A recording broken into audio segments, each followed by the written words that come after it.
नमस्कार दोस्तों, study service की इस क्लास में आप सभी का स्वागत है। आई होप आप सब अच्छे होंगे और प्रेपरेशंस आपकी बहुत अच्छी चल रही होगी। तो अगर आप कर रहे हैं हिमाचल प्रदेश पीजीटी के लिए तैयारी, तो बहुत सारी एग्जाम्स की डेट आ चुकी है, आपने देख लिया होगा।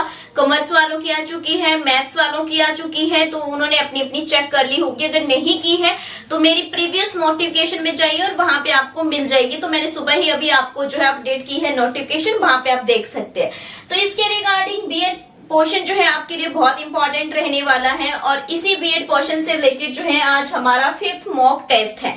Study service online coaching academy है, जहां पे आप टेट और टीजीटी कमीशंस की कोचिंग को ज्वाइन कर सकते हैं। इवन पटवारी और पुलिस वगैरह के बैच भी हमारे पास रहते हैं। तो अगर आप टेट की तैयारी के लिए हमारे पास ज्वाइन करते हैं बैच को, तो 50% ऑफ पे चले हुए हमारे बैच, आप जो है उनको ज्वाइन कर सकते हैं। बहुत ही कम कॉस्ट में जो है बहुत ही अच्छी लाइव विद रिकॉर्डेड जो है सब चीजें जो है और साथ में मॉक टेस्ट आप ले सकते हैं। चलिए, तो आपने जो है इस बीएड पोर्शन वाले को जो है कंप्लीट करते हैं और आज का जो मॉक टेस्ट है वेरी वेरी इंपॉर्टेंट। और अगर आपने अभी तक भी जो है 99 रुपीज वाली टेस्ट सीरीज नहीं ली है बीएड पोर्शन के लिए, जिसमें 20+ मॉक टेस्ट है आपके लिए, बाइलिंगुअल है यानी कि हिंदी और इंग्लिश दोनों में है, तो उसे जो है आप ज्वाइन कर लीजिए फटाफट से। चलिए, तो पहला क्वेश्चन देखते हैं। आज के टेस्ट का हमारा पहला क्वेश्चन है, select the correct 4th, 8th और 12th link in this 12 links of suffering according to the Buddha philosophy. कि आपने बताना है कि बौद्ध दर्शन के अनुसार दुख के 12 कड़ियों में से सही चौथी, 8वीं और 12वीं कड़ी का चयन करें। तो नंबर 1, ऑप्शन नंबर 1 क्या है आपका? अज्ञान, 6 ज्ञानेंद्रियां, तृष्णा। तो यहाँ पे इंग्लिश में है विजिबल, आप देख सकते हैं। सेकंड ऑप्शन है मन, शरीर, जीव, तृष्णा, कष्ट। थर्ड ऑप्शन है 6 इंद्रियां, इंद्रिय, अनुभव और पीड़ा। फोर्थ है चेतना, तृष्णा और कष्ट। तो यहाँ पे आपने बताना है कि इनमें से कौन सा सही है। तो आपने बुद्धिज्म जो है इसमें फिलोसफी और बुद्धिज्म पढ़ा था, है ना, बुद्ध की जो है टीचिंग्स पढ़ी थी हमने, पूरा का पूरा जो है उनकी थ्योरी के बारे में पढ़ा था, पूरा कॉन्सेप्ट हमने इसमें देखा था। यूनिट, आई थिंक यूनिट 1 के अंदर जो है या 2 के अंदर हमने ये सारी चीजें देखी थी। तो यहाँ पे जो सही आंसर हो जाएगा, क्या सही आंसर होगा? Option number 2, mind, body, organism, craving, suffering. तो यहाँ पे मन, शरीर, जीव, तृष्णा, कष्ट जो है वो आपका सही आंसर है, ऑप्शन नंबर 2। साथ साथ में आप जरूर कमेंट करें कि आपको क्लास कैसी लग रही है। कमेंट करके मुझे जरूर बताना, सभी ने कमेंट करने। जो भी स्टूडेंट आज देखेगा क्लास को, लाइक और कमेंट जरूर करेगा। आप कमेंट जरूर करिए या अपना यही बता दीजिए मुझे कि आपका पीजीटी कौन सा वाला एग्जाम है। तो अपना जो है स्ट्रीम जो है आप मुझे सेंड कर दीजिए कमेंट में। चलिए, क्वेश्चन नंबर 2 देखते हैं। गौतम बुद्ध ने किस स्मारक से बौद्ध धर्म के अपने दिव्य ज्ञान को दुनिया भर में प्रचारित किया? यानी कि from which of the monuments Gautam Buddha propagated his divine knowledge of Buddhism to the world? तो आपने बताना, यहाँ पे हुमायूं का मकबरा है, ऑप्शन नंबर 1। सेकंड है महाबोधि मंदिर परिसर। थर्ड है कुतुब मीनार और फोर्थ है लाल किला परिसर। तो आप सभी को पता है कि ना तो हुमायूं का मकबरा होगा, ना कुतुब मीनार होगा, ना लाल किला होगा, क्योंकि ये जो तीनों ऑप्शंस है ये तीनों के तीनों जो है आपके मेडिवल हिस्ट्री से रिलेटेड है और आपके जो है मुस्लिम हिस्ट्री से रिलेटेड है। तो यहाँ पे जो है बौद्ध महाबोधि मंदिर परिसर जो है यानी कि महाबोधि टेम्पल जो है वही रिलेटेड टू गौतम बुद्धा होगा। तो ऑप्शन नंबर 2 जो है वो आपका बिल्कुल जो है यहाँ पे बिल्कुल सही हो जाएगा। ठीक है जी, चलिए नेक्स्ट क्वेश्चंस देखते हैं। ऐसे ही क्वेश्चंस आपको एग्जाम में देखने को मिल रहे हैं। अच्छा, नेक्स्ट क्वेश्चन क्या है हमारे पास? नेक्स्ट क्वेश्चन है, काल चक्र का संबंध किस धर्म से है? काल चक्र is associated with which religion? तो यहाँ पे यहूदिज्म है, सेकंड हिंदुइज्म है, थर्ड इस्लाम है, फोर्थ बुद्धिज्म है। तो काल चक्र की बात की गई है, तो यहाँ पे ये जो रिलेटेड टू बुद्धिज्म है यानी कि ऑप्शन नंबर 4 बौद्ध धर्म से जो है आपका संबंधित है। नेक्स्ट देखते हैं। तो आई होप आपको ये साथ साथ में जो है अगर आप देख रहे हैं मेरी क्लास तो जरूर आपको क्वेश्चंस क्लियर होंगे और एग्जाम में जब आप बैठेंगे तो वहां पे जरूर आपको जो है क्वेश्चन जो है मेरे द्वारा करवाए गए याद आएंगे। चलिए नेक्स्ट देखते हैं। और जिसने नहीं देखी अभी तक कॉन्सेप्ट वाली क्लासेस नहीं देखी है बीएड पोर्शन से रिलेटेड, वो जरूर देख लें, क्योंकि वही एक आपके पास एक साधन है कि आप वहां से सिलेबस को कंप्लीट करें। तो प्लेलिस्ट में मेरी सारी क्लासेस मिल जाएगी। चलिए, निम्नलिखित में से कौन सा शिक्षण का चरण नहीं है? तो विच of the following is not a phase of teaching? तो फेसेस ऑफ टीचिंग भी हमने देखे थे, जिसमें हमने टीचिंग लर्निंग जब पढ़ा था कॉन्सेप्ट, तो फेसेस ऑफ टीचिंग करवाए थे मैंने। Number 1 pre active, second interactive phase, third है इंट्रा एक्टिव फेज और फोर्थ है पोस्ट एक्टिव। तो यहाँ पे मैंने आपको जो है ये फेसेस ऑफ जो आपके टीचिंग है वो सारे करवाए थे। आपको याद आ गया होगा कि यहाँ पे जो सही आंसर होगा option number 3 intra active phase जो है अंतर सक्रिय चरण जो है वो यहाँ पे आपका शिक्षण का चरण नहीं है, बाकी सारे ही है। चलिए नेक्स्ट देखते हैं। तो मेरे क्वेश्चन, क्योंकि मैंने ऑलरेडी आपको कॉन्सेप्ट करवा चुकी हूं, तो मैं फिर आपको जो है सिर्फ क्वेश्चन ही अभी करवा रही हूं, क्योंकि कॉन्सेप्ट ऑलरेडी हमने डिस्कस कर लिए हुए हैं। चलिए, तो यहाँ पे अगर आप इनमें से किसी भी एग्जाम की तैयारी कर रहे हैं तो आप स्टडी सर्विस के ऑनलाइन कोर्सेज को बहुत ही कम रेट में जो है ज्वाइन कर सकते हैं। फुल कोर्सेज रहते हैं हमारे, 1 टाइम पेमेंट रहती है और फुल कोर्सेज रहते हैं, तो आप बहुत ही कम में जो है सब चीजें असेस कर सकते हैं। चलिए नेक्स्ट क्वेश्चन देखते हैं। मूल रूप से अवलोकन और वैज्ञानिक अध्ययन पर आधारित एक सिद्धांत है। लोग कैसे सीखते हैं? लोग कैसे सीखते हैं is basically a theory based on observation and scientific study about how people learn. तो नंबर 1 रचनावाद यानी कि कंस्ट्रक्टिविज्म, सेकंड है traditional teaching and learning, third lecture method, fourth है कंडीशनिंग। यानी कि लोगों को सीखने के लिए जो है अगर हम यहाँ पे बात करें कि ये जो ऑब्जर्व करते हैं और साइंटिफिक जो स्टडी करते हैं, तो ये जो थ्योरी है इसके आधार इसे बना करके आप बताएंगे कि पीपल जो है हाउ टू लर्न या हाउ पीपल लर्न, तो कैसे सीखते हैं। तो यहाँ पे कंस्ट्रक्टिविज्म यानी कि रचनावाद ऑप्शन नंबर 1 जो है वो आपका सही आंसर है इसके लिए। नेक्स्ट देखते हैं। नेक्स्ट आता है शिक्षण में परस्पर क्रिया होती है। परस्पर मतलब in teaching and interaction course between the way which student are diverted towards goal end.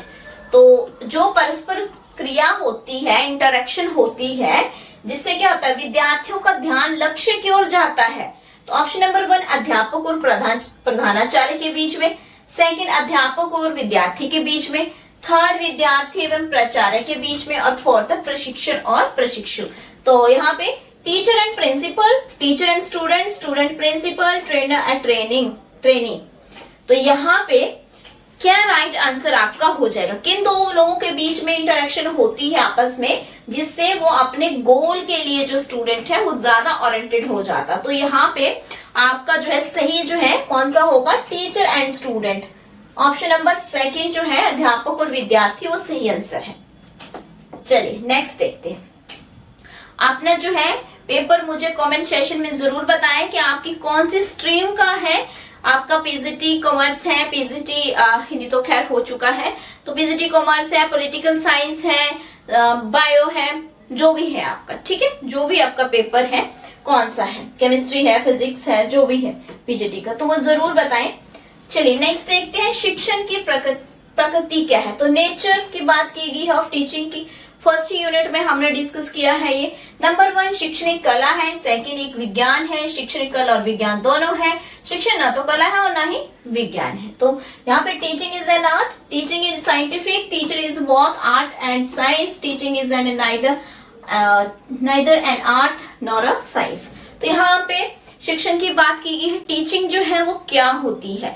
तो आपको जैसे मैंने कहा कि टीचिंग क्या होती है, तो इसके आंसर मैंने सारे आपको बता रखे हैं। मतलब मैंने आपको समझा रखा ये कॉन्सेप्ट की टीचिंग क्या होती है, लर्निंग क्या होती है ना, हमने सारी चीजें पढ़ रखी है। टीएलएम क्या होती है, या फिर आपका फिलोसफियां थी, जितनी भी थ्योरीज थी वो सारी पढ़ रखी। तो यहाँ पे हमने ऑलरेडी पढ़ रखा है कि टीचिंग जो है कला भी है और विज्ञान भी है। ऑप्शन नंबर 3 जो है वो सही है। Option number 3 is your right answer. चलिए नेक्स्ट क्वेश्चन की ओर चलते हैं। नेक्स्ट क्वेश्चन कहता है कि स्टूडेंट आर पैसिव इन, अगर विद्यार्थियों की बात करें तो निष्क्रिय होते हैं। अब देखो जब भी हम स्टूडेंट और टीचर की बात करते हैं तो एक एक्टिव है एक पैसिव है। अगर मैं यहाँ पे करवा रही हूँ तो आप इसे, मैं करवा रही हूँ तो मैं एक्टिव हूँ इस टाइम, लेकिन अगर आप उसे सुन रहे हैं और लिख रहे हैं तो आप क्या है, पैसिव है। अगर हम दोनों ही इंटरेक्शन कर पाते, मैं भी आपसे मतलब मान लो ऑफलाइन क्लास हो रही होती तो क्या होता, दोनों ही एक्टिव और पैसिव होते। तो यहाँ पे बात की गई है कि पैसिव जो हो जाता है वो किस में होता है स्टूडेंट, प्रोजेक्ट मेथड में, डिस्कवरी मेथड में, लेक्चर मेथड में, इंक्वायरी में। तो अभी मैं क्या कर रही हूँ, आपको लेक्चर मेथड हो रहा है यहाँ यूज, सिर्फ आप जो है मेरे लेक्चर को जो है सुन रहे हैं और जान रहे हैं और अपनी नॉलेज गेन कर रहे हैं, तो क्या है lecture method. Option number third जो है व्याख्यान विधि जो होती है, जैसे इसका एग्जांपल कॉलेज हो सकते हैं, 11th और 12th भी हो सकते हैं, क्योंकि वहां पे जैसे आप लेक्चरर के लिए जा रहे हैं है ना, पीजीटी के लिए, तो आप लेक्चर ही प्रोवाइड करवाते हैं वहां पे, तो वहां पे टीचर एक्टिव हो जाता है, स्टूडेंट पैसिव हो जाता है। तो यहाँ पे पैसिव जो है वो लेक्चर मेथड में होता है। चलिए नेक्स्ट देखते हैं, नेक्स्ट क्वेश्चन क्या कहता है। नेक्स्ट क्वेश्चन है which among the following is not a characteristics of the constructivist teaching। तो यहाँ पे निम्नलिखित में से कौन रचनावादी शिक्षण की विशेषता नहीं है। रचनावादी अभी ऊपर पढ़ा हमने, कंस्ट्रक्टिविज्म मैंने पीछे बताया। Number 1 the environment is democratic, कि आपका जो एनवायरमेंट है वो लोकतांत्रिक है। Second the activity are interactive and student centric, कि जो आपकी एक्टिविटी हो रही है, गतिविधियां जो भी कर रहे हैं वो या तो इंटरेक्टिव होंगी और या छात्र केंद्रित होंगी। थर्ड है the learner are passively involve, तो लर्नर जो है वो क्या हो जाएगा, निष्क्रिय होगा। Fourth the teacher facilitates a process of learning in which student are encouraged to be responsible and autonomous, तो यहाँ पे ऑटोनॉमस। तो शिक्षण जो है सीखने की प्रक्रिया को सुविधाजनक बनाता है, जिससे जो विद्यार्थी है, विद्यार्थी को जिम्मेदार और स्वायत्त होने को प्रोत्साहित करता है।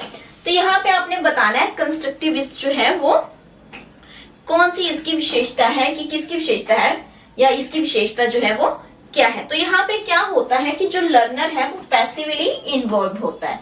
तो यहाँ पे ऑप्शन नंबर थर्ड जो है वो आपका सही हो जाएगा। ठीक है, कौन सा ऑप्शन सही हो जाएगा, ऑप्शन नंबर थर्ड जो है वो आपका बिल्कुल यहाँ पे सही होगा। इसको जो है साथ साथ में नोट करते रहिए इन चीजों को, क्योंकि आपको ऐसे ही क्वेश्चन एग्जाम में देखने को मिलेंगे। और अभी तक जितने भी हमने किए हैं उनमें से बहुत सारे क्वेश्चन आए हुए थे, आपने खुद देखा होगा। चलिए, विच of the following social skill is not developed through cooperative strategy, यानी कि निम्नलिखित में से कौन सा सामाजिक कौशल सहकारी रणनीति के माध्यम से विकसित नहीं किया जाता। नंबर 1 सुनना, सेकंड प्रतियोगिता, थर्ड सहयोग करना, फोर्थ उत्साहवर्धक है ना, लिसनिंग, कंपटीशन, कोऑपरेटिंग, एनकरेजिंग। तो यहाँ पे ये जो क्वेश्चन है ये आपके लिए है लास्ट क्वेश्चन, ताकि मुझे पता चले लास्ट तक वीडियो कौन कौन देख रहा है। आपने इसका आंसर कमेंट सेक्शन में बताना है, फिर उसके बाद मैं देखूंगी आपका सबका एक एक चेक करूंगी, देन उसके बाद मैं आपको इसका राइट आंसर भी पोस्ट कर दूंगी, उसमें पिन कर दूंगी। तो ये सब जो है आपको क्वेश्चन जो है मैंने पहले कहा, चाहे मैं वीडियो जब लाती हूँ तो हमेशा ऐसी वीडियो ही हम लाते हैं या ऐसे ही क्वेश्चंस मैं आपको करवाऊंगी जो आपके लिए जरूरी हो। ऐसा नहीं है कि रोज जो है धड़ल्ले से जो है आप करते जाइए 20-20 वीडियोस जो है एक ही दिन में आप लाते जाइए अलग अलग सब्जेक्टों की, उनमें आए पेपर में कुछ ना, तो उनका कोई बेनिफिट नहीं है। आप चाहे दिन में एक ही वीडियो जो है बनाइए, एक ही आप जो है क्वेश्चन आंसर का जो है आप बनाइए, लेकिन वहां से क्वेश्चन आने चाहिए, ये इंपॉर्टेंट होता है। जरूरी नहीं है कि आप जो है एक दिन में 6 क्लासेस लगा दो यूट्यूब पे और जब पेपर की बारी आए तो वहां से कुछ आए ही ना। तो बच्चों को बहकाने वाला काम नहीं होना चाहिए। बिल्कुल आप जो है 1 क्लास लीजिए, 2 क्लासेस लीजिए, इनफ होती है यूट्यूब में, क्योंकि इसके अलावा अलग से ऑनलाइन कोचिंग में चल रही होती है। तो उतना ही कीजिए जितना आप जो है अच्छे से प्रेजेंट कर पाए, चीजों को डिलीवर कर पाए, जो आपके लिए आने वाले टाइम में जो है आपके स्टूडेंट्स के जो है काम आ सके, है ना। तो वही बात है यहाँ पे, चाहे मैं डे की आपको 2 ही वीडियो ला रही हूँ आजकल, एक नोटिफिकेशन ला रही हूँ और एक जो है आपको बीएड से रिलेटेड। जल्दी ही आपकी डिमांड है कि हिमाचल भी लाऊं, तो बिल्कुल लाऊंगी, लेकिन मैं चाहती हूँ कि जो भी प्रोवाइड करूं वहां से आए आपको, ठीक है। तो उसके लिए टाइम लगता है, चीजों को सर्च करना पड़ता है, आपको माइंड सेटअप करना पड़ता है एज अ एग्जामिनर कि किस तरह से जो है एग्जामिनर आपसे पूछ सकता है आज के पिछले पेपर को एनालाइज करके कि क्या स्ट्रेटेजी चल रही है एग्जामिनर के माइंड में, क्या चाह रहे हैं वो, किस टाइप का पेपर डालें, तो सब चीजें सोचनी पड़ती है, ठीक है जी। चलिए, तो इनको अच्छे से करते रहिए, साथ साथ में करेंगे तो मैं आपको गारंटी देती हूँ, यहाँ पे बिल्कुल मतलब गारंटी टाइप है यहाँ पे कि इन्हीं में से क्वेश्चन में आपको बहुत सारे देखने को मिल जाएंगे, ठीक है। तो जब तक आपका एग्जाम होता तब तक हम डेली एक सेशन तो हम कर ही रहे हैं, तो तब तक आप बहुत सारे मॉक टेस्ट जो है मेरे पास यहाँ पे क्या हो जाएंगे, आपने जो है अटेम्प्ट कर लिए होंगे। तो चलिए, डेली अगर तैयारी करते रहेंगे तो कोई भी चीज जो है वो मुश्किल नहीं होती है। और अगर आपने जो है लास्ट में बता दूं कि अगर आपने ये 99 रुपीज वाली सीरीज नहीं ली है जिसमें 20+ आपके मॉक टेस्ट आपको मिल रहे हैं, तो लगभग जो है बहुत सारे स्टूडेंट्स ने 85 स्टूडेंट्स ने जो है पिछले कल जो है आप देख सकते हैं 85 स्टूडेंट्स इसमें ज्वाइन कर चुके हैं। पिछले ही कल जो है 20 स्टूडेंट्स ने ज्वाइन किया है, इससे पहले टोटल मिलाकर के 85 स्टूडेंट ने जो है हमारी बीएड पोर्शन की जो है टेस्ट सीरीज ज्वाइन की है। आपका मीडियम कोई सा भी हो, हिंदी हो, इंग्लिश हो, आप इसे ज्वाइन कर सकते हैं। अगर आप भी वो हैं जिन्होंने नहीं की है तो जल्दी से ज्वाइन कर लीजिए। Study service app play store से डाउनलोड करिए और उसके बाद अपना मोबाइल नंबर और अपना जो है एड्रेस जो है उसमें ऐड करिए। देन आप जो है कोर्स ऑप्शन में जाइए, वहां पे आपको मिल जाएगी, वहां से आप जो है उस पर क्लिक करेंगे तो आई एम इंटरेस्टेड का ऑप्शन आता है, वो आपको व्हाट्सएप में मैसेज आता है, वहां से व्हाट्सएप में ओपन करेंगे तो उसके बाद आप उस सीरीज को परचेज कर सकते हैं और अपने टेस्ट को जो है लगा सकते हैं। तो आई होप कि आपको सब बातें क्लियर होंगी। चलिए, तो मिलेंगे अगली क्लास में आप सभी के साथ। Thank you so much. अच्छे से तैयारी अपनी करते रहिए।